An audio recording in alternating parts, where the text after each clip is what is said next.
Ladies and gentlemen, happy Easter and welcome to today's broadcast on politics today. This is yours truly, number one unofficial interpreter of everybody. We're going to interpret what is happening in the political scenes in Nigeria today because this is really important to all of us. Right? Many people pretend that politics doesn't concern them, but really it does concern each of us. Our lives are affected by what happens on the political scene, whether we like it or yes. Right? When there is conflict, when they drop a bomb in a marketplace or a church or a mosque, it doesn't care who's there, it affects everybody.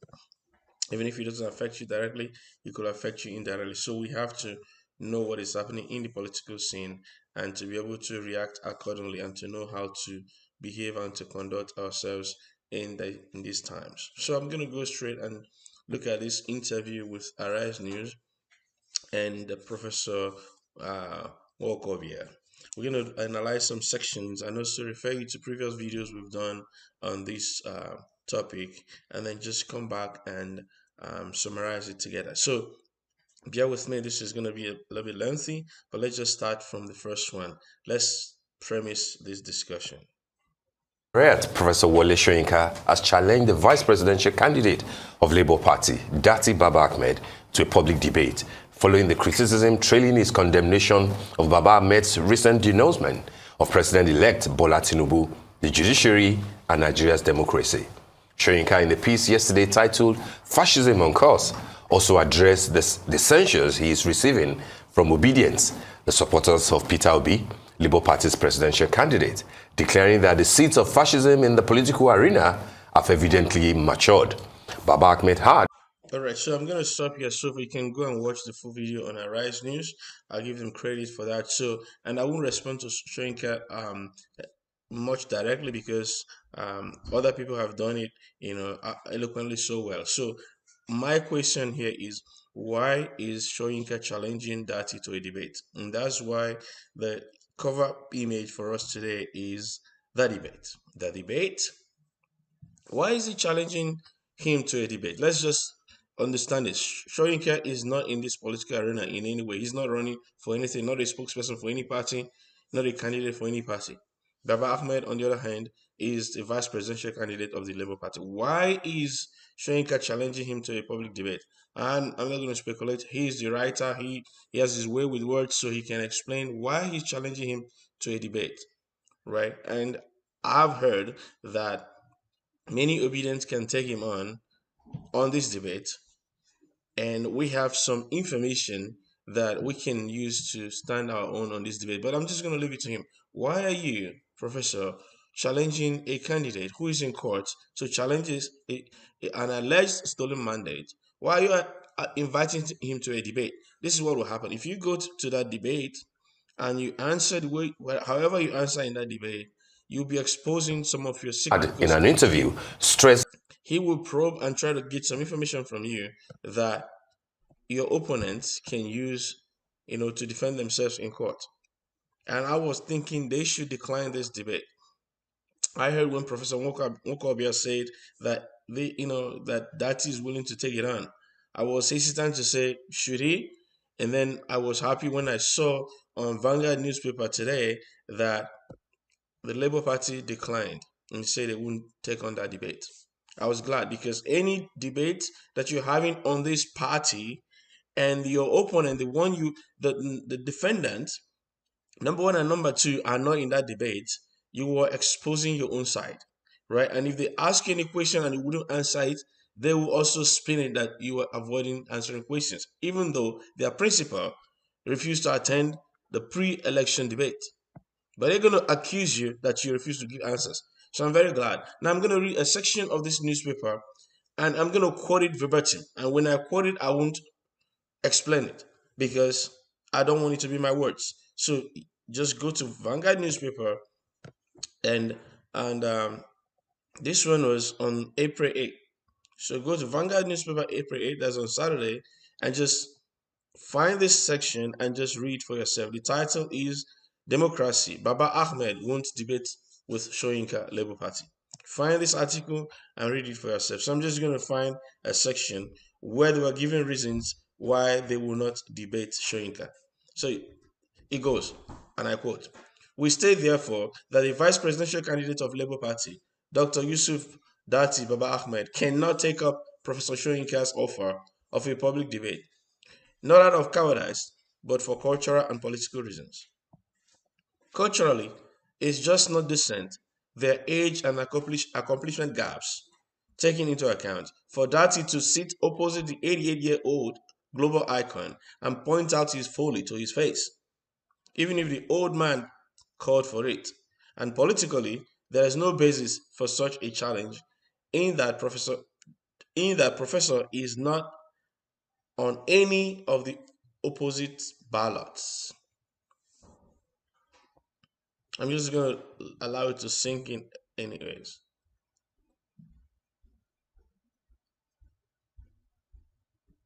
All right, so let's continue. Let's read the next paragraph.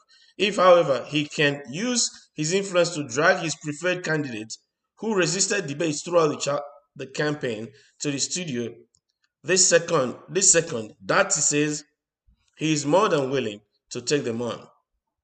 Thank you, sir. All right.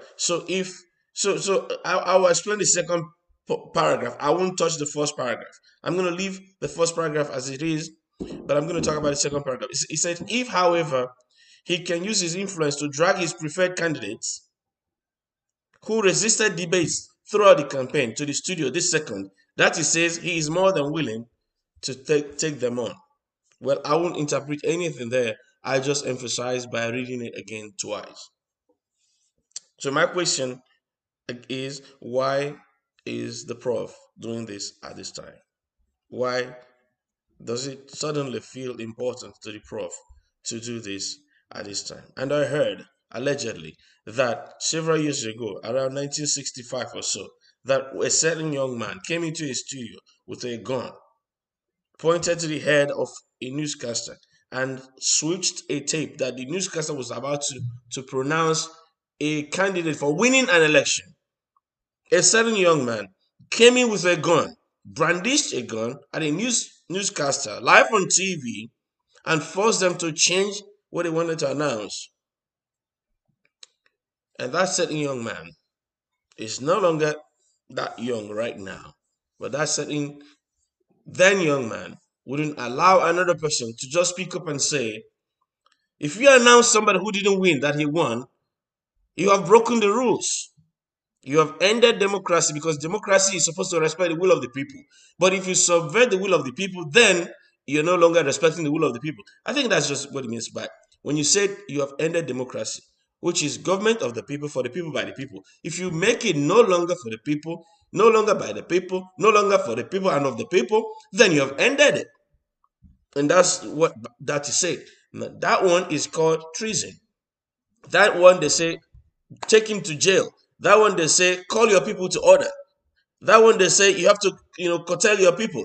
That one, they say, you are rude and unruly. You are fascist. But the guy who came with a gun, and pointed at the head of somebody, who knows if it was loaded or not, I don't know, and forced them to change what they were going to say on air, that one is just youthful.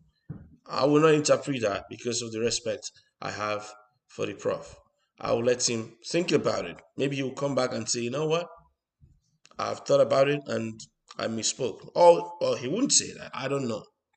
I'm just going to leave him to that. And if they come to speaking grammar, I think Chimamanda can more than enough speak for the Obidients.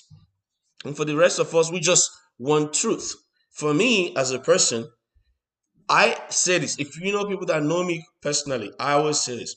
If what is done is right, it is right. It doesn't matter who did it. If what is wrong, if what is done is wrong, it is wrong. It doesn't matter who did it. Heck, even in the scriptures, it says that he that knows how to do good but does bad, he said that person will be spanked with many chains, many canes, many stripes. But he that does not know that it is wrong but did it will be striped with few stripes. In other words, what was done, when it is wrong, it is still wrong. The punishment might vary based on if you knew beforehand that it was wrong. But if it was wrong, it was wrong. A certain man in the scriptures sent his two children his two sons. The first one, go do this. He said, I will not do it. He said to the younger one, go do it. The other one said, I will do it.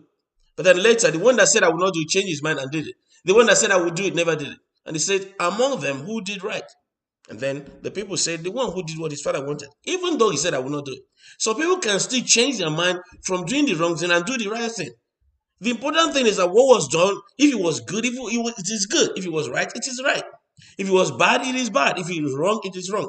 You can now apply judgment. You can now say, oh, first time offender, I slap you with this punishment. Second time offender, you get this more punishment. Third time offender, you go out for life. And so on and so forth. So the punishment might vary. But you have to divorce the person and the act. And if the act is wrong, then find out who did it. If the act is right, also find out who did it. So this is my person. I don't care. Like I say this all the time. I'm not a card-carrying member of any party. In fact, some parties registered me in absentia, but I never carried any card from any party. But my point is this. If what is done is wrong, it is wrong. Full stop. If it is right, it is right. Full stop. And we have to get to that point in our politics. We have to get to that point. I hear people on the TV unashamedly debating and arguing that, oh, what happened before was worse than what happened now. Seriously? Is that what we're going to be doing? You have an electoral law that says this is how to do things. You that brought out the law, that even went to Chatham House to defend it, you that brought out the law, broke it. And you're telling us, well, this is better than before. You can transmit results for the senators, for the House of Reps, but not for the presidency. And some people are saying, oh, because of the presidency, maybe the server was overwhelmed. No. Some people say, oh, maybe because there were so many voters, the server was overwhelmed. No, it wasn't overwhelmed. You know why? Because the results were written on a piece of paper and they take it picture. One picture was taken.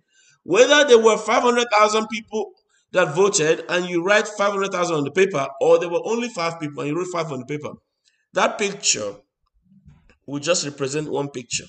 If it's 1 megabyte, it will be 1 megabyte. Full stop. It doesn't increase because you wrote 15,000 or 15 million versus you wrote 15,000. It doesn't increase. But I don't know. I think we're still backwards, and we should be ashamed, to be frank, to be talking about these things on TV. We should be ashamed. We should just say we don't know. It's just like the guy who said www.nscdc. That's what it is like. You're representing a group and you don't even know what you stand for. All right, so we're going to go to the next point. All right, so here we've talked about the debate, right? The invitation for the debate. Now, the next section I want us to look at, because they are all important. Go and watch the whole video. The next section is there's a political party that is, causing fear, that is afraid. Let me put it that way. That's afraid of the will of the people. And they are the ones trying to instigate all kinds of things. Let's listen to that section. The fear of a certain political party and those who hold a mandate that is not truly theirs. I'm minding my words. Those who purportedly won an election but cannot celebrate. Those who, after an election, are still campaigning. Those who are doctoring phone calls and faking information because they want to earn some mileage against a candidate who, as it were, won the election. And that's why we're in court. You asked us to go to court. We're in court. Why not just allow the legal process? Why not just allow the judiciary? Why are you trying to twist the Labour Party? Why are you trying to twist the Obidient movement? That's what they're asking you to do. Well, can I just come in here? Because, you have all... All right, so I'm going to pause it here. So there's a party who apparently has a stolen mandate. And I think stealing stuff is kind of common with these people. Obviously highlighted this. They are the ones instigating all these problems, right? They are instigating all kinds of things for the people. So, and that's what Professor Nwaokobia is emphasizing here. There are those who are behind all this problem, right? So let's look at let's go to the court injunction, because there's a section of this debate where they were saying, oh, where there's a court injunction. So let's go and listen to that section and come back. Can I just come in here, because I mean you have obviously highlighted this allegation, which is what rings true in all of this, and the National Legal Advisor has come out to say that these documents giving the backing of the registrar and commissioner of oath seal, that those were the two particular things that they were able to use that they're going to use to identify the fact that those documents were allegedly forged. However, we're looking at a case where there has been an injunction saying that, okay, in the meantime, while we resolve this, let the chairman of this party step aside so that this can be resolved. And I know that this particular injunction was given at the High Court, even though there is another one that has been gotten, from the Abure function. Yeah. But why are we seeing, instead of going to get this other injunction, why not focus on clearing your name, or clearing the National Party chairman's name? A proper investigation being done, so that there isn't this back and forth between, I'll say both factions within the party. Let me clarify a picture here, because what is happening here is that some people, of course, Ghana must go allegedly having moved around or changed hands, where used just like they were used against Okube, my guy. So they want to use the same against Abure, and they went and obtained a court injunction to remove the guy and to plant a new guy as the chairman. Now the point is, even if Abure did something terrible, if he's removed, his deputy should become chairman. But no, these people want another chairman, a new person, a different person entirely to be the chairman. Not the vice chairman. Is maybe one of the regional chairmen, but he's also from the south. And by constitution, if the chairman is removed, his the substantive person to take over will be from the north, from another region. But they want to get another guy from another region, and they did all kinds of things to make sure that Abure is removed. You know why? Because Abure stands together with the Obidient movement, and thanks to Onyechi and experience from Abia State, from Anambra State. Let me just make a segue here and say everything that happened in our life is for our education and for our learning. Everything that is written for example, for our learning. Right? Every experience that you have in your life, let it be for your learning. Because what happened in Anambra State, when Peter Obi won and his mandate was stolen, he wanted to go to court in the name of Abga. And Onyechi said to him, you must put your name there. And he said, well, it is the party. I ran under the party. Let's go with the party. Onyechi insisted. You must go with your name, and then you can add Abga as a second. So when he did that, and you know how the whole story played out, 3 years later, he became the governor. He reclaimed his mandate. Now, he took that experience as a no-brainer. When he's going to court for this presidential election that was stolen, allegedly, he put his name number 1 and then Labour Party number 2. You know why?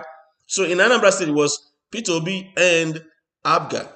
In the federal level, it is Peter Obi and Labour Party. You know why? Because if they succeed in what they are doing now and subvert Labour Party and remove Abure, who was by constitution supposed to be due for replacement by June, they're trying to remove him now. This is April. May, June, you have just 2 months. Now, if they succeed in removing him, all they need to do is to say, we are no longer interested in the court case. And then it will be like half of the parties, because Obi will never back down. Because even if Obi backs down, we will push him. Because that Obi is no longer his own. He knows that already. Obidients doesn't belong to them. They know that. That name is just the name that the Obidient movement is using to represent their interest. Obi is not it doesn't belong to himself anymore.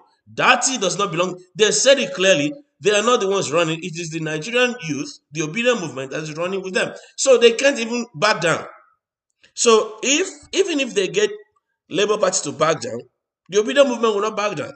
And as long as they do not back down, that name Obi and Dati is synonymous with obedient. You can even see in the synonym Obi Dati, obedient. This is us, right? So that's why I'm saying whatever happened in your history, in your past, is for your learning. So take your experience with you. So that's what is going on here. They obtained an injunction saying, "Oh, step down, step away, Abure." And Abure says, "You know what? This is the court system in Nigeria, and this is the court season, if you will. And the judges and the court systems, they're just cashing out right now. So you get another injunction to say, stay, let the investigation continue, right? So I'm gonna stop that so far. But this lady is saying, why didn't you just, chicken away and then let them do the investigation? No, even if you want to do that, why don't you replace him with the chairman from North? Because you know that in North they won't take this half-brain suggestion. They won't take it because the North invested in this election. They invested. Look at Benue, look at Nasarawa, many parts in the North. Look at Kaduna. They say, "Oh, you highest you got 2% here." They invest. Look at Plateau. They invested in this election, and their mandate was stolen. Katsina, many places that they were giving us 2%. We won massively. We beat them in their own games. We know what they did, right? They know that if the chairmanship goes to the guy in the North, it will remain the same because the guy is also interested in converting the arable lands in the North to a paradise. They're interested in ending the insurgency. They're interested. They know that. So they want to use a crony that they can control. All right. So are we going to look at other sections of this debate of this this discussion? Let me get up to the next section. Right. So we have a couple more sections to go through. I'm going to skip some of them because of time. But let's just go to what they say that I think is ridiculous. They were saying, if the court come back and say, "Well, you lost, Peter Obi," will he call his people to order? That, for me, is insulting. To be frank, it is insulting to me. You are making an assumption that his people are running riot already. But on the contrary, it is the opponents that are running riots. They are the ones still campaigning, cloning, phone calls and all that. Campaigns of calumny that has been debunked already. That phone call was made from 4. And I made a video last time when I said that even if that phone call was recorded, it was recorded from the side of the bishop himself. Go and ask anyone to call you and record, put your phone, get all these apps that record all conversation and see if your phone will record the ringing. It doesn't. The ringing tone is recorded on the guy that is originating the call, not on the guy receiving the call. All right. So let's listen to this ridiculous statement. If the courts affirm the victory of Ashwaji Bola Ahmed Tinubu of APC, will Peter Obi call his people to order?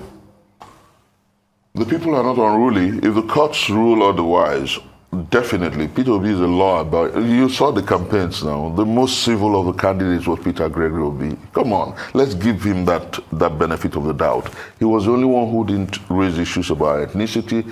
They tried to use the videotape to bring him to religion. They found out that it was fake and forged. Peter is civil. Peter is loving. Peter has compassion. Peter cares about our country. So if I'm going to stop you so far because Nwaokobia just did justice. Go and listen to the whole video. I'm going to give credit to Arise News. Please go to their channel, subscribe if you will, and listen to the entire interview. Right? I don't want to take anything away from them for inviting the panelists. So I'm not going to play the full thing here. Go to their channel and watch the entire discussion. All right. loses. So I'm going to jump to another section.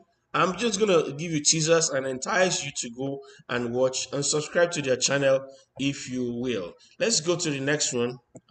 So there's something that he said that is really interesting to me, and it's just a few minutes after this, whatever he was saying right now, and that was on what is on IREV, on INEC portal in Rivers State, because we believe our mandate was stolen. We know what happened. These guys are dealing with the wrong generation. When we have cell phones that can record, you have wristwatches that have cameras. You have all kinds of, Papers everywhere. T-text, cancelled out. Oh, we've never had it this bad. And I think that every day Professor Mahmoud Yakub wakes up, his conscience will give him a slap. He will have a prick. Okay, I'm going to stop it here. Let him deal with his conscience. the way he wants to deal Every day with his those conscience. But the results in Rivers State, you've heard what Professor Nwaokobia said happened, allegedly. All right, so let us go to the next section here, and this is very interesting one. The interesting one. I alluded to this earlier on, but I want you to hear directly from Professor about the tenor of Julius Abure, why they are fighting him this much when he has just about a month to prepare his handover notes. Let us hear. And let me say this. The tenure of the incumbent chairman will soon expire. So that's one of the arguments that we're making. Okay, just allow him until June. Let's unite and exhaust the privileges open to the Nigerian people in the pursuit of our mandate, which is the judiciary. Let's unite as a team. Lamidi Apapa will understand that. Every interest will understand that. We'll get. All right, so I'm gonna stop you here. So the Abure and other people are working together with the Obedient movement for the case that is the substantive case in court today. There's no point changing the players at this Back to time the table. of the game, right? So let's just finish the game. We're already in injury time, and even if Abure is such a terrible person, wait for that June and let him write his handover note. This is April. You write his handover note and then you hand over by June. So why don't we let him finish that and round off? So I am going to get you to the last section that I want to talk about, and this is from the 27th minute and 15 seconds mark and all the way out. So we're going to concentrate the remaining portion of this discussion on that. Right. So let me just go there right now. He's very confident with that. Is there something that you know that we I'm don't a lawyer. I'm a lawyer. And that's exactly where, when Dati Baba Ahmed made his arguments, well, though not as a lawyer, I smiled. Let me tell you this. There's a provision of the law that talks about two-thirds of the states and Abuja. My boy here is a very good student of English, even in English language. In that context, conjunctively, you don't turn Abuja, you quote section 239 or so, and then say, oh, that Abuja has been in several judgments taken as one of the states. No, it doesn't make any sense. Because Abuja does not have 3 senators. Abuja has 1 senator. Abuja has only 6 LGAs. Abuja does not have a governor. Abuja is distinct politically. And then what you're talking about is the landlord of Abuja not having to third. The man who drafted, the draftsman of the constitution, has something very clear in their minds. That they want a man who is popular in Abuja to pretend over Nigeria from Abuja. You don't win two-thirds of the state where you're going to reside as president, and people think it's something you throw away. So this is where I said I was going to interpret for Professor Nwaokobia, because I think he misspoke here. So when he is referring to two-thirds, is because two-thirds was actually leading up to his conversation, and then he carried that thought over. I think that thought just got played by, in a loop in his mind, but he was referring to 1/4, not two-thirds. He was referring to 1/4, and I'm going to refer to the appropriate section of the Constitution, but not to take him out of context. He was saying that you have to win 1/4 of the votes in at least two-thirds of the states. That's where the two-thirds came in. You have to win 1/4 of the votes. You have to win at least 1/4 of the votes in at least two-thirds of all the states in the federation and Abuja. So you have to win 1/4 also in Abuja, because like I said in the previous video, I had mentioned that, let me just play that video. Let's go to that video and then we'll come back and analyze it. So let's go to that video. Opinion of the draftsman when they said you win.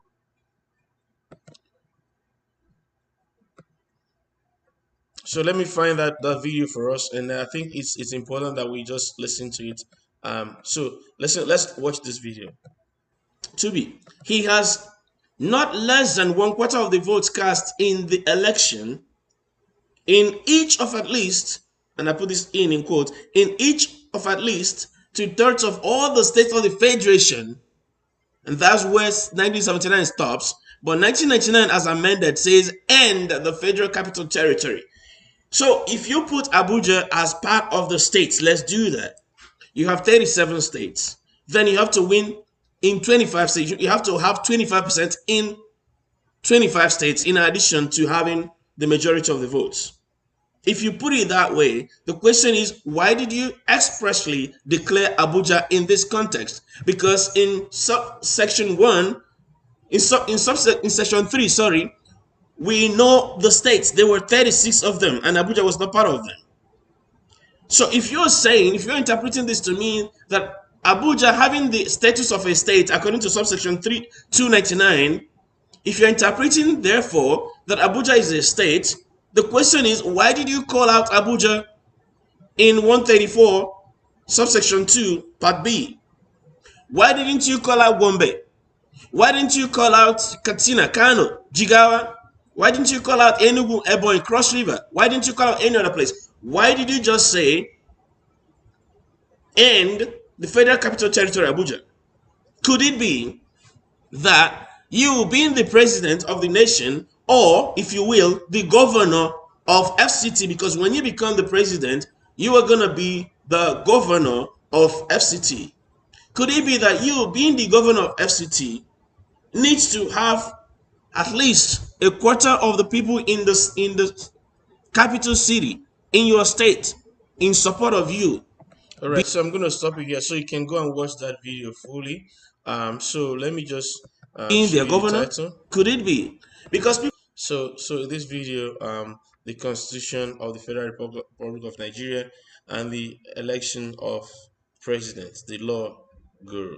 So go and watch that video fully, and you will see that context around the 15th minute mark. You can play on, and you can try to understand the full context that we're trying to discuss in this debate. So the point is, if you want to be the president of the Federal Republic of Nigeria, you have to win the majority or the plurality of the votes, and you have to win at least 25% of the votes in at least two-thirds of the states in the federation and a quarter of the votes in Abuja, because as the president, like I said earlier, the president is the governor of Abuja.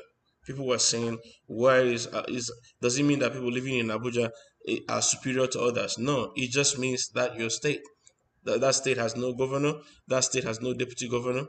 You are the governor, the president, the vice president is the deputy governor, and the courts, all the courts in Abuja are to be treated as the state courts in other places, and the legislative arm is to be treated as also the state houses of assembly. So in that sense, you should win. To be a governor of a state, you should have certain popularity in the state. That's just it. Otherwise, why did they say you have to win a quarter in two-thirds of the states? Why don't they just say you have to have the popularity of the votes, the plurality of the votes, and therefore you can just focus on 3, 4, 5 states, win lots of votes. Like if you get a lot of votes in Lagos, I think there are about 6 or 7 million registered in Lagos. If you win the whole votes in Lagos, you already have more than many people got, in the whole country. And then find another state, maybe Kano. If you win in Lagos and Kano, you have maybe like 10 million votes, and then you already declare winner. So why do they say you have to win two-thirds? Get a quarter of the votes in two-thirds, because they want you to enjoy widespread popularity. And then where you're going to be the governor,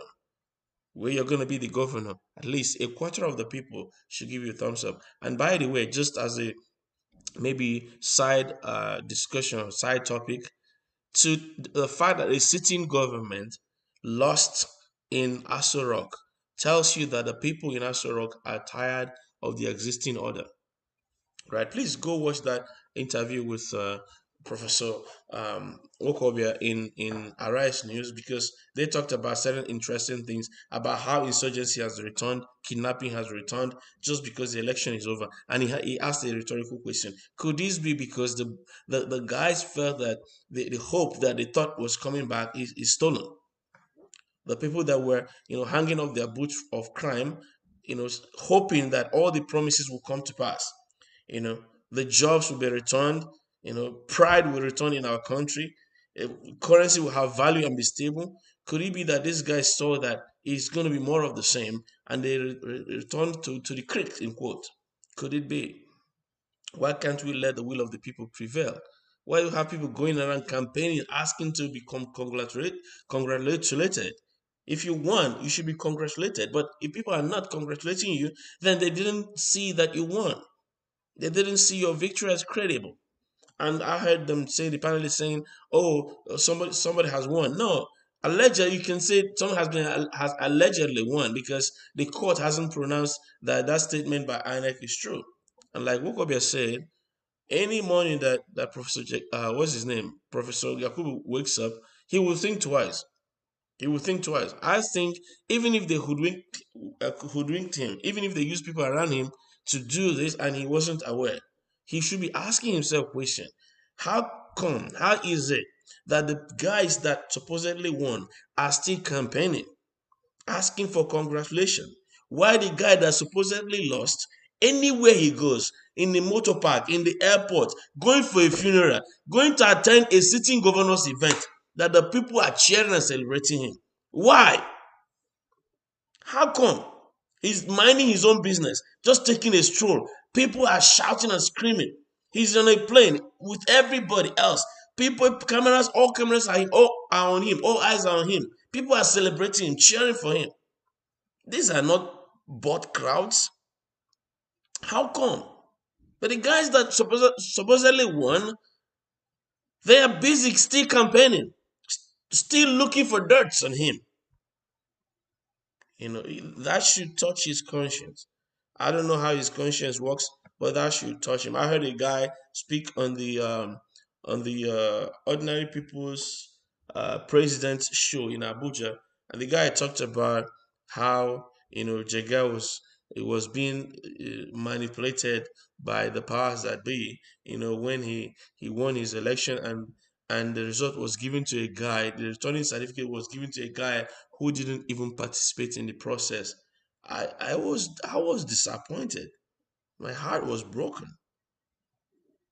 My heart was broken. I thought these professors should help us. I thought they should help us. I always thought that people who are more than 50 years old should be looking at ways to leave a good legacy, to leave good memories behind, for posterity's sake, for the sake of their family. I thought that when people cross that mark, that 50, they are thinking more of, like, you know what, I'm not dancing this music to get money. I'm not doing this dance to make money. I am doing this dance to leave a good legacy, lasting legacy for the future generation. Because that is what I would do. Even though I started doing that much earlier. But I'm thinking, if you cross 50 and you're not thinking about posterity, you're not thinking about the future generation, that is a big problem. That's a big, either you were raised wrong or you didn't listen. You didn't pay attention to things happening around you. Look at all the nations of the world, the people that will still call their names today that were long dead. Look at the reasons, some of them for the wrong reasons, some of them for the right reasons. Today, all over Christendom, people are celebrating Jesus Christ. This was a 33-and-a-half-year-old man. He wasn't even 34. A 33-and-a-half-year-old man, call him 34 years old man, that died more than 2,000 years ago. And year after year, they're still talking about him. Even today that we're saying 2023 was because of when he was born. He was only 33. He changed the whole thing. Calendar, names, everything. Seasons, times, everything changed because of a little boy that was born in Bethlehem about 2,000 some years ago and died when he was 33. And many of us that call on his name, even the bishops and the popes and the pastors, and many of them are well older than him, his physical age, and they all follow him. And they all talk about him.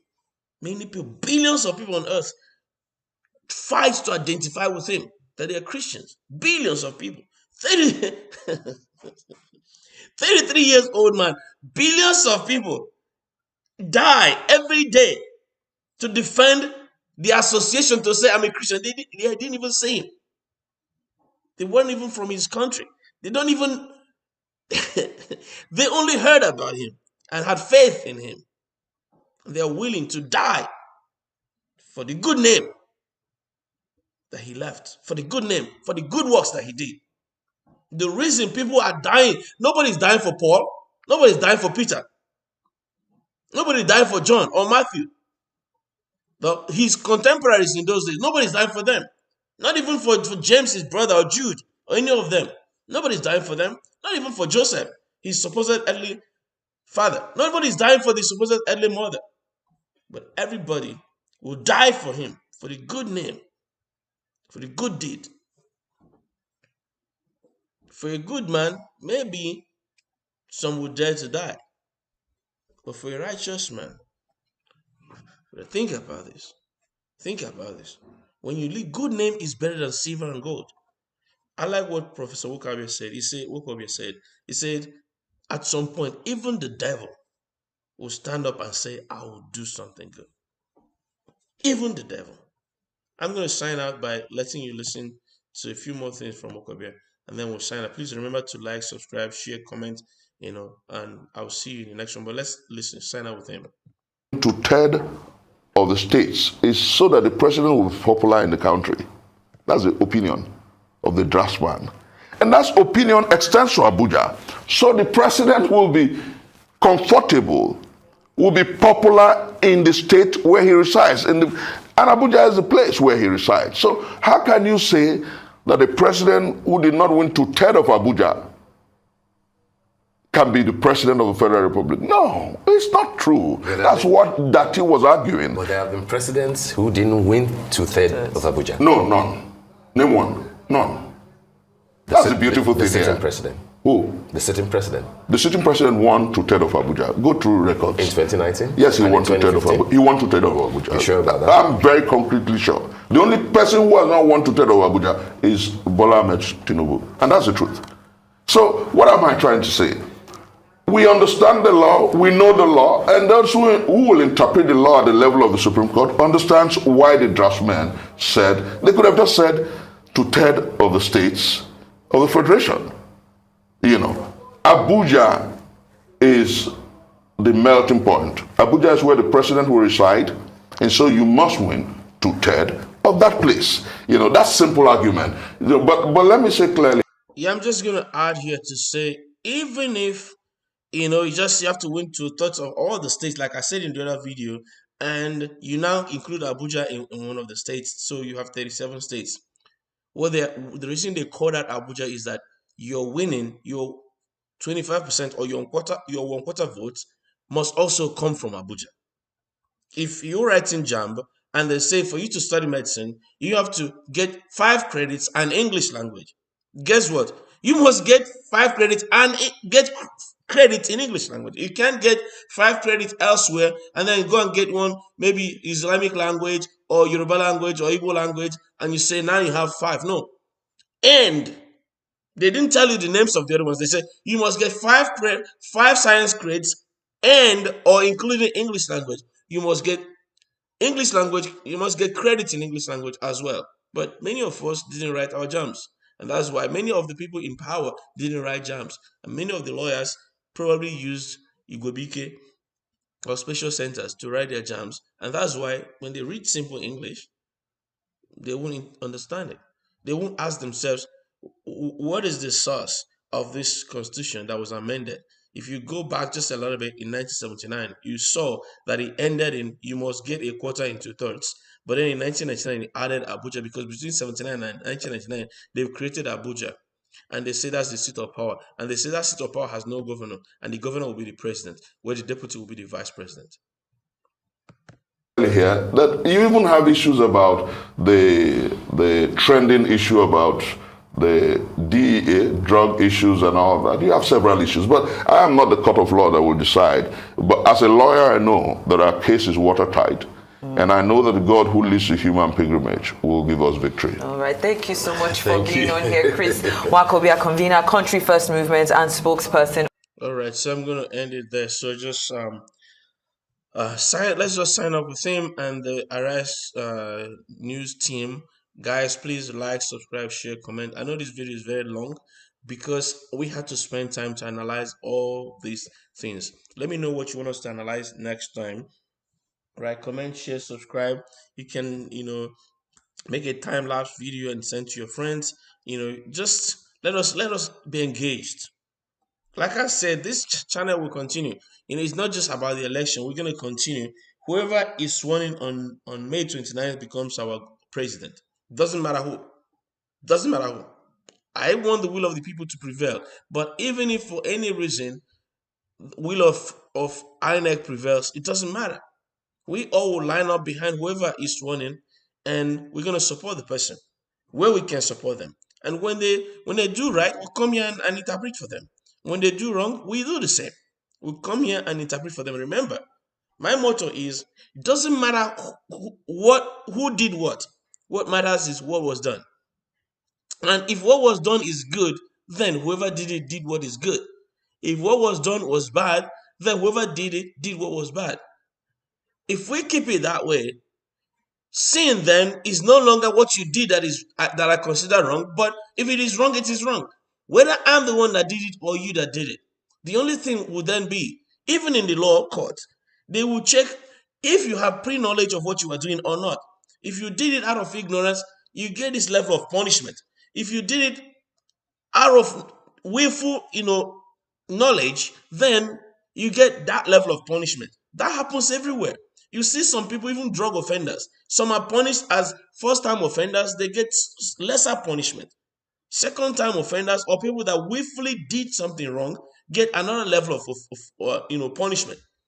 Let's even go extreme. In the case of murder, when someone is killed, that is extreme. When someone is killed, the judgment, the question is this murder or manslaughter? If it is murder, then the punishment is different. If it is manslaughter, not in the case of involuntary, then that has a higher punishment, right? So you have to, first of all, what they do is to establish if what was done was done. If what was done, then it was done. If it is bad, it is bad. Now, in the case of killing somebody, again, if it was self-defense, it is no longer murder. It is not even considered manslaughter. But when someone is killed intentionally, it is murder. When someone is killed unintentionally, it is manslaughter. When someone is killed out of self-defense, it is just called self-defense. There's no murder, there's no manslaughter. The case is dismissed. So you have to establish what was done. Was it good or bad? Then you can interpret the other sections. Was it good? Yes. Self-defense. Full stop. End of story. Was it good? No, it was bad. Then murder or second-degree murder or manslaughter comes in. Second-degree murder, if there was an injury that later led to death. Murder is that blow led to death immediately. Manslaughter, you did not even know that what you were doing would lead to that, but it happened. So you get manslaughter. So if we treat every case like that, then we'll remove all these things about tribes and ethnicity. It becomes about the issues. And that's what we did in this campaign. To say what we're going to do for the North, for the South, for the East, for the West, for the whole Nigeria. To tell the whole Nigerians that currency is the same for everybody. Bread is not cheaper anywhere, no matter your religion. The road is not better anywhere, no matter your religion. Cost of living is not less anywhere because of your religion or ethnicity. Kidnappers don't care where you come from. It is the same for everybody. And that's why we ran on issues. And we inspired hope. And the people came out and gave us their mandate. And this mandate is allegedly stolen, but we're getting it back. So